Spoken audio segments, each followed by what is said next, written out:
ഖുർആൻ news റിപ്പോർട്ടിലേക്ക് സ്വാഗതം. നിങ്ങളിലേക്ക് ഖുർആനിൽ നിന്നുള്ള വാർത്തകൾ എത്തിക്കുന്നു.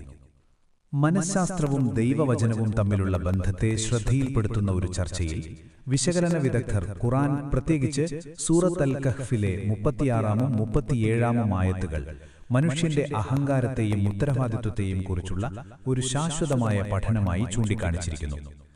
ആധുനിക മനഃശാസ്ത്രത്തിൽ മോട്ടിവേറ്റഡ് റീസണിംഗ് എന്ന് വിളിക്കപ്പെടുന്ന പ്രവണത വ്യക്തിയുടെ സ്വസ്ഥത, സ്ഥാനം, സ്വയം പ്രതിച്ഛായ എന്നിവ സംരക്ഷിക്കുന്ന രീതിയിൽ യാഥാർത്ഥ്യത്തെ വ്യാഖ്യാനിക്കുന്ന സ്വഭാവം, അതിനെക്കുറിച്ചുള്ള ഏറ്റവും പഴയതും സൂക്ഷ്മവുമായ വിമർശനങ്ങളിൽ ഒന്നായി ഈ ഭാഗത്തെ വിദഗ്ധർ വിശേഷിപ്പിക്കുന്നു.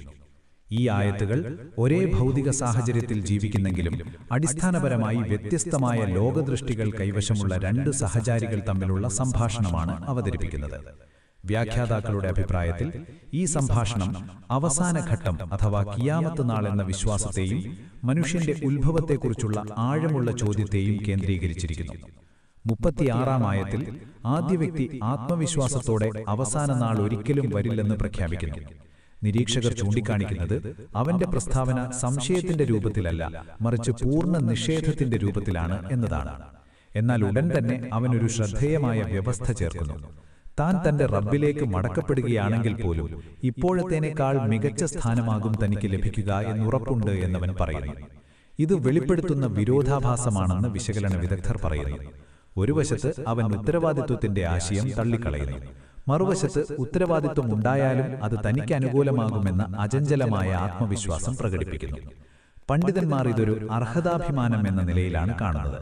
ഇപ്പോഴത്തെ ഭൗതിക വിജയങ്ങൾ ഭാവിയിലെ സുരക്ഷ ഉറപ്പു നൽകുമെന്ന ധാരണ, ലൗകിക സമൃദ്ധിയെ ദൈവിക അംഗീകാരവുമായി അവൻ ബന്ധിപ്പിക്കുന്നു. ഇപ്പോഴത്തെ നിലപാട് ശാശ്വതമായി തുടരുമെന്നാണ് അവൻ കരുതുന്നത്. വ്യക്തി തന്റെ വിജയത്തിന്റെ ഏക സൃഷ്ടാവായി കരുതി നിയന്ത്രണത്തിന് പുറത്തുള്ള ഘടകങ്ങളെ മറക്കുന്നതാണ് ഈ മനോഭാവമെന്ന് വിദഗ്ധർ പറയുന്നു. രണ്ടാമത്തെ സഹചാരി ഭാവിയെക്കുറിച്ചുള്ള അനുമാനങ്ങളിൽ പ്രവേശിക്കാതെ ശ്രദ്ധയെ ഭൂതകാലത്തിലേക്ക് തിരിക്കുന്നു. 37-ാം ആയത്തിൽ അവൻ ചോദിക്കുന്നു, നിന്നെ മണ്ണിൽ നിന്നും പിന്നെ ഒരു ചെറു തുള്ളി ദ്രവത്തിൽ നിന്നും സൃഷ്ടിച്ച് തുടർന്ന് മനുഷ്യനായി രൂപപ്പെടുത്തിയവനെ നീ നിഷേധിക്കുന്നുവോ? ഈ മറുപടി തന്ത്രപരമായി ആഴമുള്ളതാണെന്ന് വ്യാഖ്യാതാക്കൾ പറയുന്നു. സിദ്ധാന്താത്മക ദൈവശാസ്ത്രത്തിൽ പ്രവേശിക്കാതെ മനുഷ്യന്റെ ജൈവ ഉത്ഭവത്തെ അടിസ്ഥാനമാക്കിയാണ് അവൻ അവന്റെ വാദം അവതരിപ്പിക്കുന്നത്. മണ്ണ് എന്ന പരാമർശം മനുഷ്യന്റെ അടിസ്ഥാനവും വിനീതവുമായ ആരംഭം ഓർമ്മിപ്പിക്കുന്നു. ചെറു തുള്ളിദ്രവം എന്നത് ജീവിതത്തിന്റെ ആദിമഘട്ടത്തിലെ നിസ്സാരതയും ദൗർബല്യവും മുന്നോട്ടുവയ്ക്കുന്നു. രൂപപ്പെടുത്തി എന്ന പദം ഉദ്ദേശപൂർവമായ രൂപകൽപ്പനയും പ്രക്രിയയും സൂചിപ്പിക്കുന്നു. ഇതിലൂടെ രണ്ട് വ്യക്തികളിലുമുള്ള വ്യത്യാസം വ്യക്തമാകുന്നു.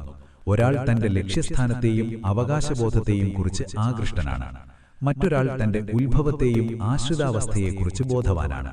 വിനീതമായ ആരംഭം തിരിച്ചറിയുന്നത് അന്തിമഗതിയെക്കുറിച്ചുള്ള അഹങ്കാരം സ്വാഭാവികമായി കുറയ്ക്കുമെന്ന് സഹചാരിയുടെ വാദം സൂചിപ്പിക്കുന്നു. ഈ ഭാഗം അവിശ്വാസത്തെ ബുദ്ധിപരമായ പ്രശ്നമായി മാത്രം കാണിക്കുന്നില്ല, മറിച്ച് അത് അഹങ്കാരത്തിൽ നിക്ഷിപ്തമായ ഒരു നൈതിക മനഃശാസ്ത്രപരമായ പ്രശ്നമായാണ് അവതരിപ്പിക്കുന്നത്. പരിഹാരമായി സങ്കീർണമായ വാദപ്രതിവാദങ്ങളല്ല, മറിച്ച് ഓർമ്മിപ്പിക്കൽ അഥവാ മനുഷ്യന്റെ ഉത്ഭവത്തെക്കുറിച്ചുള്ള ധ്യാനം തന്നെയാണ് നിർദ്ദേശിക്കുന്നത്. ഈ സംഭാഷണത്തിൽ രണ്ടാമത്തെ വ്യക്തിക്ക് പ്രത്യേക പേര് നൽകിയിട്ടില്ല, അവൻ സഹചാരി മാത്രമാണ്.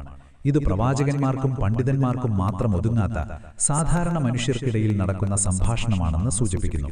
അതുകൊണ്ടുതന്നെ ഈ മെസ്സേജ് സർവ്വസാധാരണമായി അനുഭവപ്പെടുന്നു. ആധുനിക സമൂഹത്തിൽ പുരോഗതി, വിജയം, സ്വയം നിർണയം തുടങ്ങിയ വിഷയങ്ങൾ കൂടുതലായി ചർച്ച ചെയ്യപ്പെടുമ്പോഴും ഈ ആയത്തുകൾ ഇന്നും പ്രസക്തമാണ്. ഭൗതിക നേട്ടങ്ങൾ നൈതിക സുരക്ഷയോട് തുല്യമാണോ?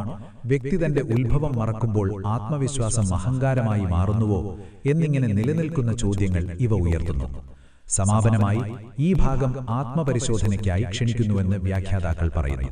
പദവികളും സമ്പത്തും സാമൂഹിക സ്ഥാനവുമൊക്കെ മാറ്റിവെച്ച് സ്വന്തം നിസ്സാരമായ തുടക്കം ഓർക്കുമ്പോൾ അത് വിനയം വളർത്തുമോ, അതോ നമ്മുടെ സാന്നിധ്യം തന്നെ ഒരു അത്ഭുതമാണെന്ന ബോധം കൂടുതൽ ആഴപ്പെടുത്തുമോ?